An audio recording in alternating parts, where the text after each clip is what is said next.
Sur place, Claude Kory Kondiano rencontre les parlementaires marocains. Une séance de travail sur la coopération entre les deux institutions. Nous serons avec notre envoyé spécial, Abdoulaye Ningilande Diallo. On va s'arrêter à Kindia, la cité des agrumes, qui relance la...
Bonsoir, vous regardez le 20h30 de la télévision nationale, les titres. Le président de l'Assemblée nationale au Maroc, il est à Rabat précisément, et sur place, Claude Kory Kondiano rencontre les parlementaires marocains.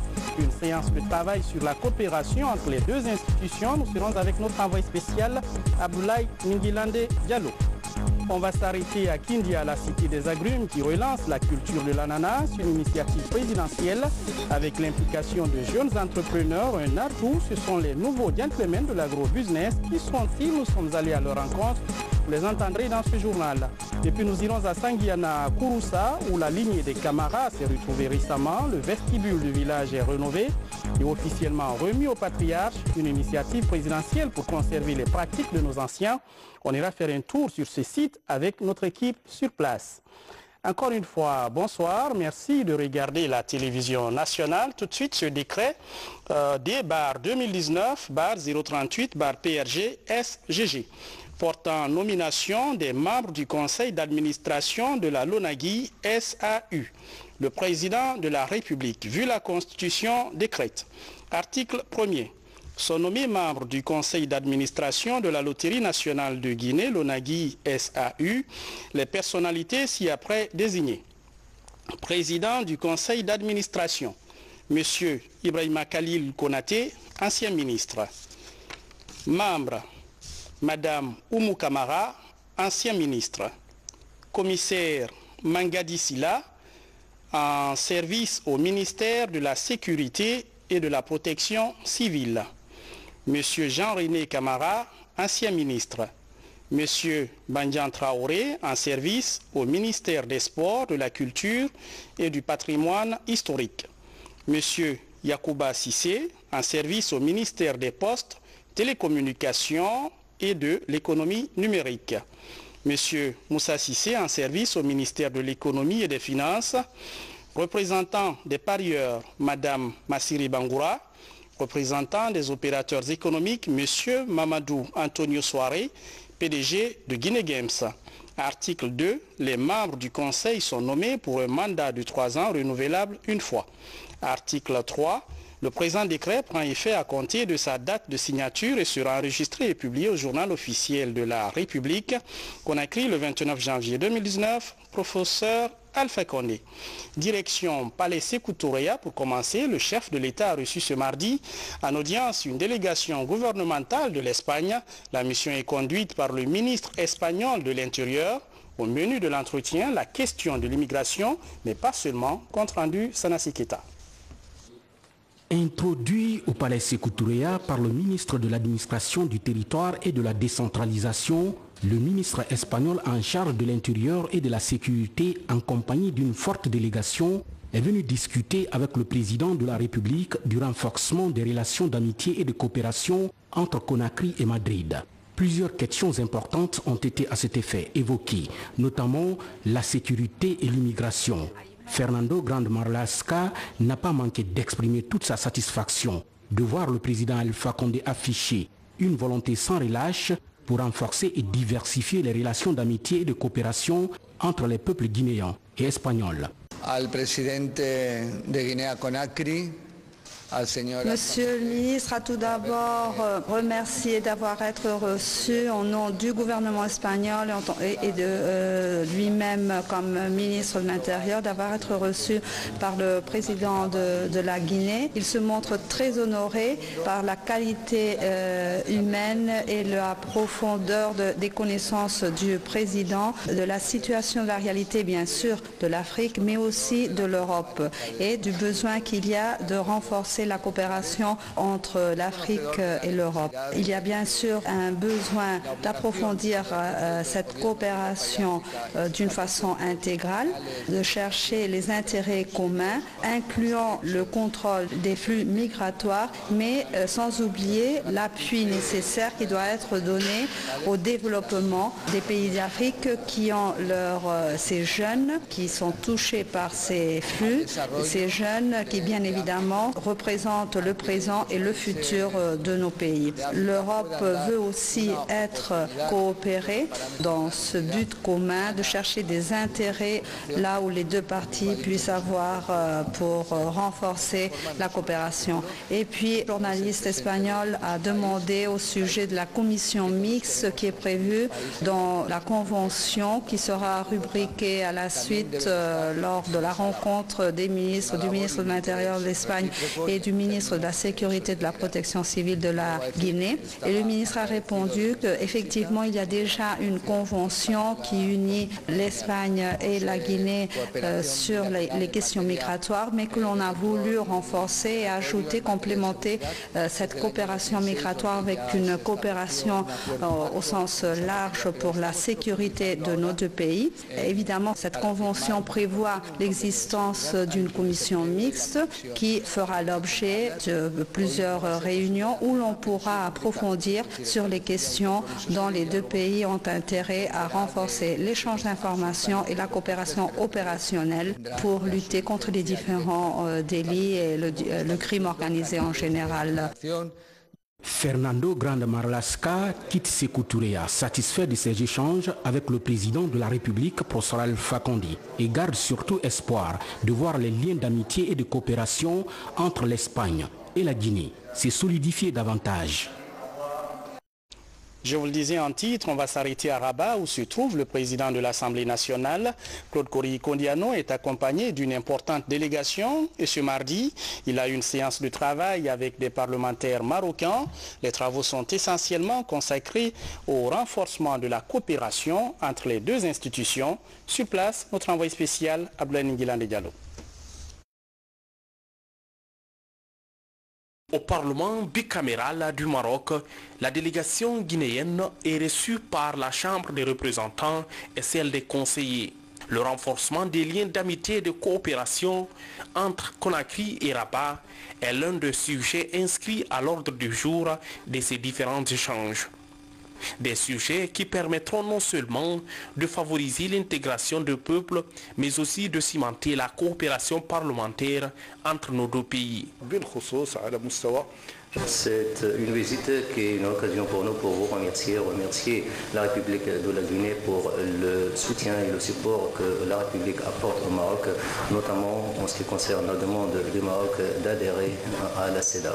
C'est une occasion aussi pour que le peuple marocain vous remercie aussi, remercie la République de la Guinée et son Excellence M. Alpha Condé pour le soutien qu'elle a apporté au Maroc pour qu'elle regagne sa place au niveau de sa famille, au niveau de l'Union africaine. C'est une position que nous saluons très fort.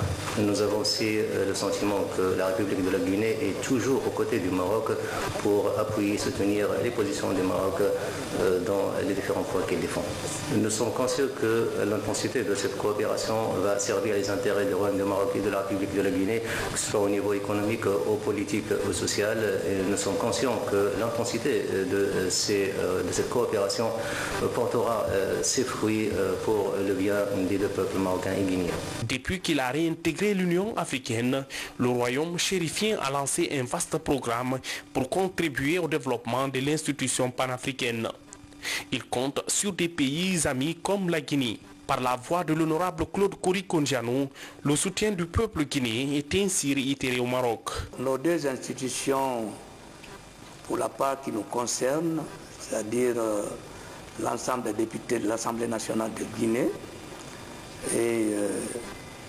gagnerait pour notre institution à avoir une solide coopération.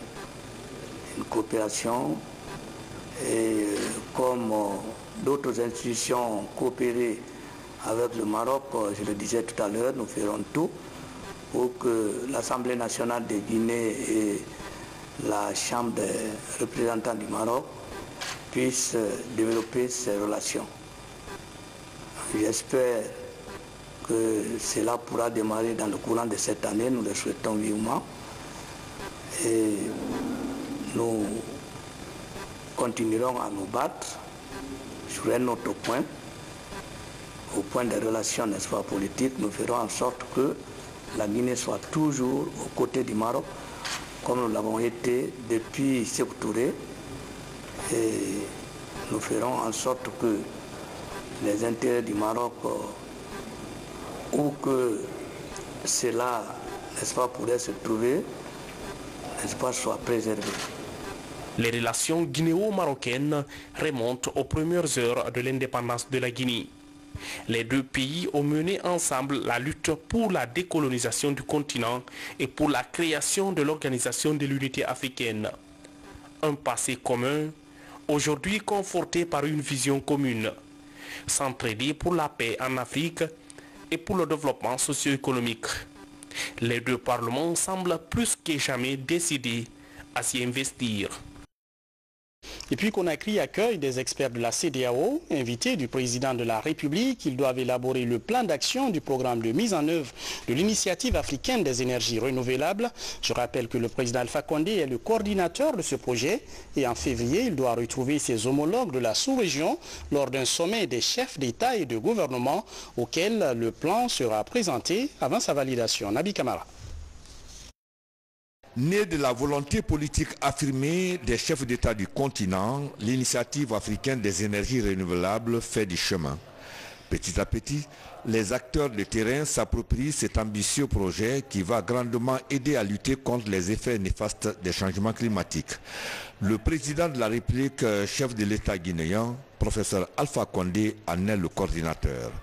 Depuis hier, il réunit à Conakry des experts en énergie de la CEDEAO pour préparer un plan d'action en vue de la mise en œuvre effective du projet.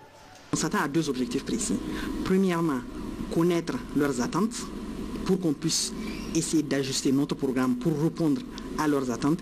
Et deuxièmement aussi, essayer de les sensibiliser pour qu'au finish, qu'on ait des projets assez solides venant de la sous-région, des projets qui seront déposés au niveau de l'unité de mise en œuvre et après soumis au board si toutefois, bien sûr, ces projets-là répondent aux critères d'éligibilité à l'arrêt.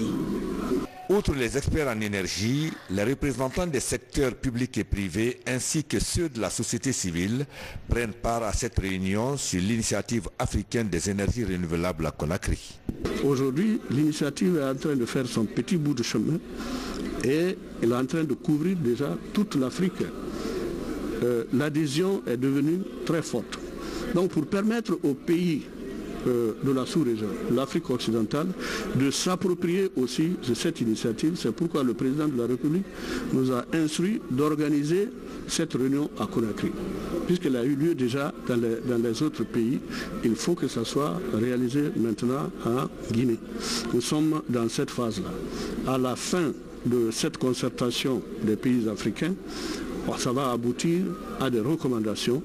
Les recommandations qui sanctionneront cette rencontre de Conakry seront soumises à l'examen des chefs d'État et de gouvernement prévus à Addis Abeba en février prochain.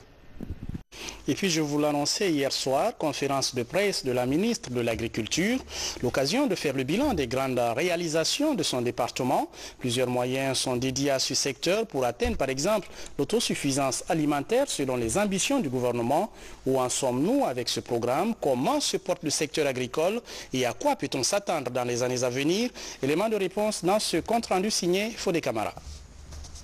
Après un rappel historique des investissements consacrés à la promotion rurale depuis la Première République, la ministre de l'Agriculture a aussi évalué le pacte scellé entre les paysans et le président, professeur Alpha Condé, au CAS de Bellevue le 16 février 2011. Jour pour jour, depuis ce pacte, un programme prioritaire d'appui au secteur agricole a été lancé.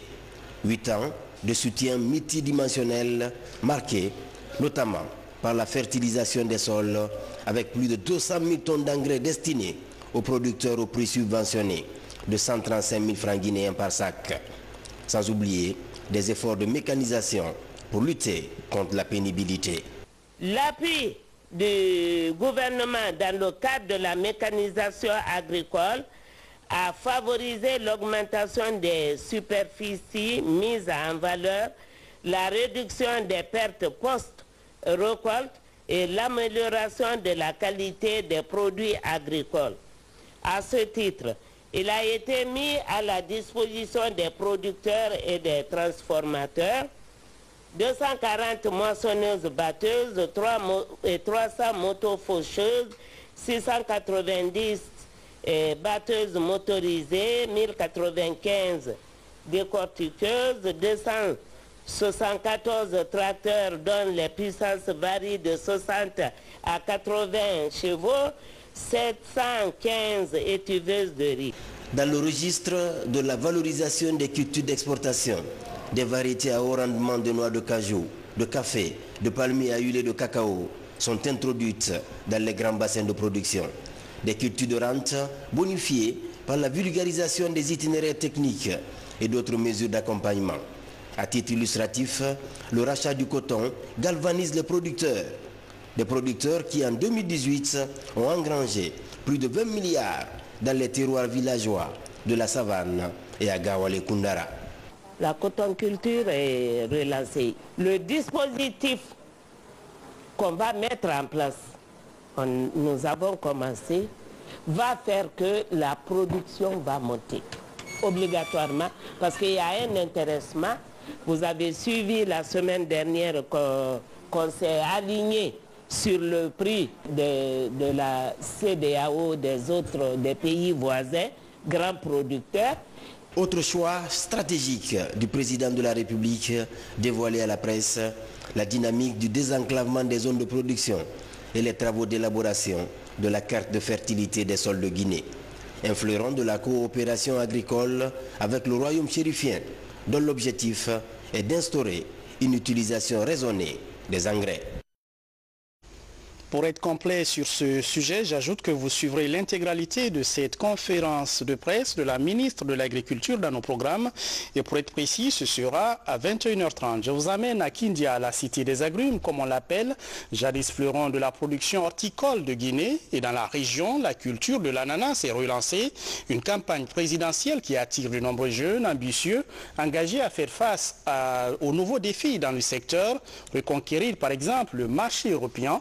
C'est une vision et cette année, ces jeunes entrepreneurs ont enregistré de bons résultats encourageant Moussa Bangoura. La culture de l'ananas marque progressivement son retour chez les producteurs de Kindia. Dans la capitale des agrumes et légumes, l'heure est à la relance. La filière bénéficie de soutien présidentiel et d'un financement de la Banque islamique de développement. À partir de 2016, là où on a commencé ce programme de relance, on avait arrêté de concert avec toutes les parties prenantes, la primature, l'agriculture, l'industrie, le commerce, d'atteindre l'objectif en 2020, atteindre au moins les 800 hectares de culture d'ananas, qui, avec un rendement moyen estimé alors dans la prévision à 50 tonnes. C'est-à-dire en 2016, on était autour de 30 tonnes par hectare en culture d'ananas et la prévision est atteinte les 50 tonnes en culture pure d'ananas. Voilà un peu les gros objectifs qu'on s'est fixés et cela sous-tend il faut augmenter les superficies parce qu'en 2016 on était autour de 400, un peu moins de 400 et nous allons atteindre aujourd'hui, c'était l'objectif 2018, fin 2018 c'était les 600 hectares et nous estimons qu'on a même dépassé les 600. Un rendement de ananas aujourd'hui 45 à 50 tonnes, ça c'est un grand pas. Ça grande le président de la République, professeur Alpha Condé. Parce que pourquoi c'est grand le professeur? Il y a tout. Il a commandé tout le entrant agricole de la Guinée à disposition de l'Assemblée nationale d'agriculture. Ça c'est un grand pas. C'est pourquoi on est à 45 à 50 hectares.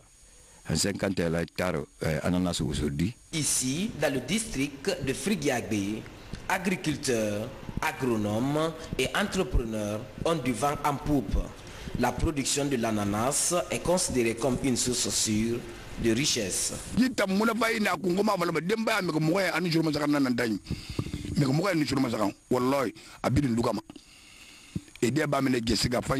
Grâce à cette culture d'ananas, nous parvenons à subvenir à nos besoins, mais aussi faire face aux problèmes de famille. Elle permet aussi de réduire l'exode rural. Ça rapporte beaucoup.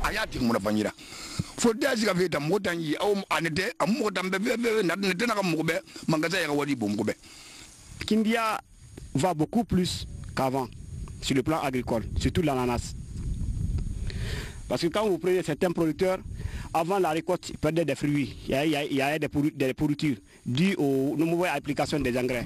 Mais grâce à l'appui de la fédération des projets, on a parvenu à corriger certaines parties pour permettre aux producteurs d'avoir de bons rendements au niveau de leur production. Avec l'utilisation d'engrais phytosanitaires et l'acquisition de petits outillages, ces paysans sont motivés à améliorer leur productivité en vue de conquérir le marché local et d'assurer une présence dans les pays environnants. Leader de la production de l'ananas avant l'indépendance, la Guinée dispose des variétés les plus appréciées au monde de ce fruit tropical. La Baronne de Guinée est un label. La relance de l'usine d'ananas pour une meilleure valorisation du produit va contribuer à accroître le rythme de culture et de revenus chez les producteurs. On va rester dans la cité des agrumes qui s'est transformée un moment en cité de violence suite à l'élection du maire de la commune. Une crise qui a paralysé cette ville cosmopolite et réputée pour son calme.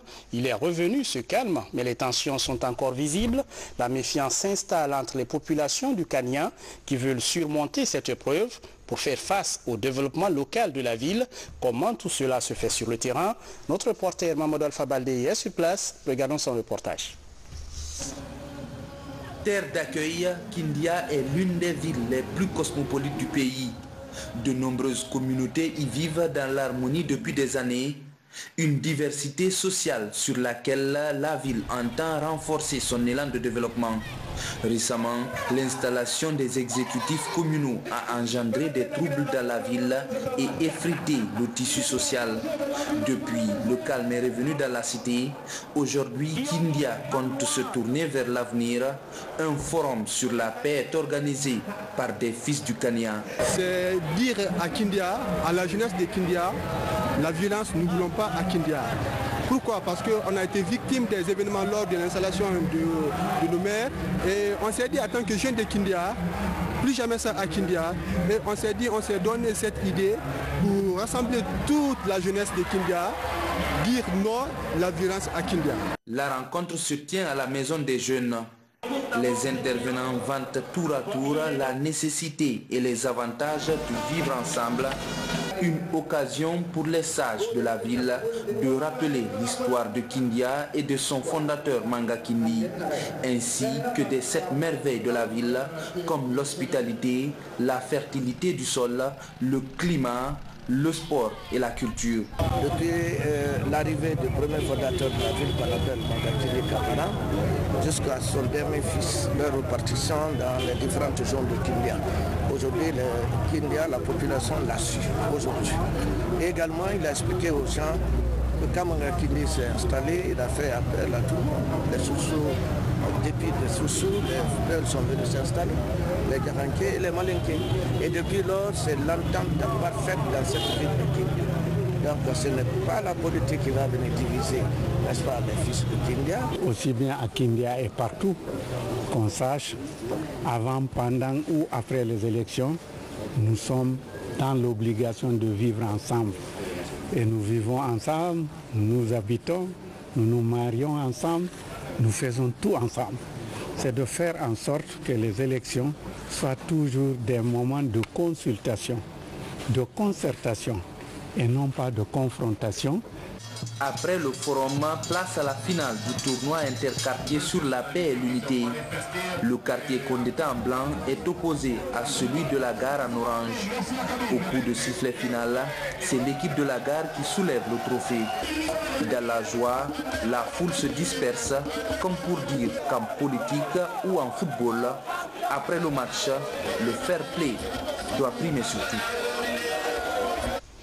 Aller plus vite que les épidémies, c'est le défi que se fixe le projet PrepLine, un dispositif de gestion d'éventuelles épidémies. Des centres de riposte sont mis en place partout dans le pays pour rester vigilants. Et pour la deuxième fois, tous se rencontrent à Conakry pour analyser la capacité de collaboration multisectorielle des services, avec cette fois la participation d'une mission québécoise d'urgence et de catastrophe. Un échange d'expériences qui pourrait renforcer les capacités d'intervention des acteurs du projet PrepLine. Mariam Kamara Oumoutouré. Les cadres des départements de la santé publique, de la sécurité et de la protection civile entament 3 jours d'échange avec cette mission québécoise. Elle est venue appuyer la Guinée dans le renforcement de ses capacités de gestion des futures épidémies liées à la santé publique. Nous avons constaté que beaucoup de départements sectoriels en République de Guinée s'est organisé de façon isolée et qu'il n'y avait pas une structure de coordination qui pouvait être le chef d'orchestre pour mettre tout le monde en mouvement afin qu'on partage les données et mieux coordonner nos interventions. Donc comme dans la plupart des pays que nous avons sillonnés, ces structures existent. Et donc il m'a semblé que l'expérience de Québec, selon les explications que j'ai reçues, pouvait s'adapter plus rapidement à la situation de la Guinée. Cette collaboration permet à la Guinée de s'inspirer du modèle québécois. Le travail multisectoriel est une expérience à partager. Nous allons probablement discuter de la façon dont nous sommes organisés au Québec et voir comment certaines de nos organisations pourraient correspondre le mieux à la population guinéenne. Le Québec a un système de santé qui est aussi décentralisé, donc pouvoir permettre à la fois une capacité nationale et sur le terrain, et bien entendu impliquer la population aussi plus tard, parce que la réponse de la population est importante aussi lors d'une situation de crise. Le peuple guinéen maintenant peut compter sur un travail important de chacun de ses ministères et organismes. Si nous parvenons vraiment à élaborer les meilleures stratégies préparatoires, je crois que vraiment la riposte pourrait être appropriée et proportionnelle. Le projet PrepLine est financé par les États-Unis et est mis en œuvre par l'Organisation internationale des migrations, OIM. Il va durer 36 mois. À sa fin, un document d'analyse de capacité des services publics de lutte contre les épidémies sera élaboré. C'est officiel, l'aéroport de Conakry se dote d'un laboratoire d'analyse et de détection de faux documents. Il va servir à vérifier l'authenticité de tous les documents de voyage des passagers entrant et sortant Alpha Isiagaba. De nombreux faussaires parvenaient à passer à l'aéroport de Conakry avec des faux documents. C'est là aux grandes dames des services de sécurité. Ce laboratoire d'analyse et de détection de faux documents répond à cette préoccupation. Ici, tous les documents de voyage entrant et sortant sont désormais vérifiés à travers ces différentes machines ultra-électroniques. C'est un appui de la coopération suisse. Aujourd'hui, ça va prouver aux Guinéens qu'à l'aéroport de Conakry, il y a un véritable changement. Car ceux qui sont loin de l'aéroport de Conakry divulguent de fausses nouvelles aux gens qu'il y a des pressions que la police, la gendarmerie, la douane mènent sur les passagers. Aujourd'hui, nous avons un moyen qui nous permettra désormais de détecter les faux passeports, les faux billets. Ça veut dire que tous ceux qui ont l'ambition de traverser l'aéroport de Conakry doivent être là avec de bons papiers, avoir de la bonne monnaie en main. Si tu es arrêté, tu ne peux pas dire dehors qu'on m'a brigandé, qu'on voulait juste me retirer mon argent parce que les preuves sont là. Par cette nouvelle procédure, tous les documents de voyage, notamment les passeports, sont scannés pour différencier le faux du vrai. La nouvelle technologie devra permettre aux policiers de l'aéroport de barrer la route aux faussaires. Parce que les personnes qui voyagent, elles sont en détention les documents de voyage en main. Quand ces personnes se présentent devant nous, nous les confrontons avec les documents qu'elles possèdent. Nous avons ce qu'on appelle la reconnaissance faciale. Regardez cette figurine, il y a ce qu'on appelle le triangle de la reconnaissance faciale. Nous avons 6 zones. Pour comparer la personne qui est devant nous et le document que nous avons, nous faisons le rapprochement des oreilles, de la zone des yeux, du nez, de la bouche, les lèvres, du forme du visage, les cicatrices que la personne peut avoir sur son visage. Cet appui de la coopération suisse s'inscrit dans le cadre du programme d'appui à la réforme du secteur de sécurité. Il va grandement contribuer à la modernisation du mode de travail de la police guinéenne. Et puis au ministère de l'enseignement technique et de la formation professionnelle, 2019 reste l'année des défis. Plusieurs grands chantiers sont annoncés pour qualifier la formation dans ce secteur et faciliter l'employabilité des jeunes dans le pays. Le ministre Komara annonce par exemple la construction prochainement de 8 écoles de santé dans les différentes régions administratives du pays. Moussa Komara. Le défi pour le ministère de l'enseignement technique et de la formation professionnelle est important. 2019, les autorités du département comptent rénover et équiper les écoles nationales d'agriculture et d'élevage de Koba, de Tolo, de Bordeaux-Cancan et de Massanta. L'Agence française de développement va accompagner le processus à travers le projet d'appui à l'amélioration de la formation professionnelle dans les secteurs agricoles et miniers, PAFISAM. Ainsi, les 4 écoles régionales des arts et métiers construites seront équipées et d'autres chantiers comme la construction de 2 ERAM à Kindia et Mamou seront ouverts. En plus des écoles régionales des arts et métiers, nous nous proposons de construire dans chaque région des écoles régionales de santé. Vous n'êtes pas sans savoir qu'au jour d'aujourd'hui, la santé, pour perfectionner notre système de santé, nous avons besoin d'infirmiers, d'infirmières et de sages-femmes. Au total, 11 écoles professionnelles seront rénovées cette année. Les cadres se disent résolus à accompagner le patron du département dans ses différents objectifs. Les directeurs généraux de l'Agence guinéenne pour la promotion de l'emploi et de l'Office national de la formation et du perfectionnement professionnel sont attendus sur les chantiers de l'employabilité des jeunes afin de réduire les risques liés à la migration irrégulière. Nous sommes lancés récemment dans un projet de sensibilisation des jeunes aux risques liés à l'immigration irrégulière. Nous ne faisons pas que sensibiliser les jeunes et rien donner aux jeunes comme alternative, c'est encore plus dangereux. Donc nous partons de la sensibilisation. Ensuite, nous allons les inscrire dans un programme d'autonomisation par l'apprentissage. Apprendre un métier, c'est tout ce qui ferait que ces jeunes ne serait pas tenté par une aventure risquée. Cette année, l'AGIP s'inscrit aussi à accompagner le département à travailler sur l'élaboration de la politique nationale de l'emploi.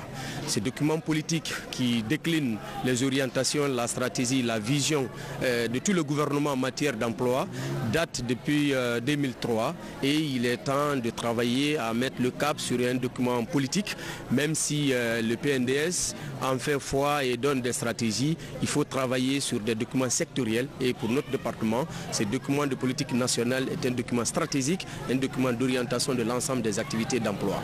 En 2018, beaucoup de défis ont été relevés dans le secteur.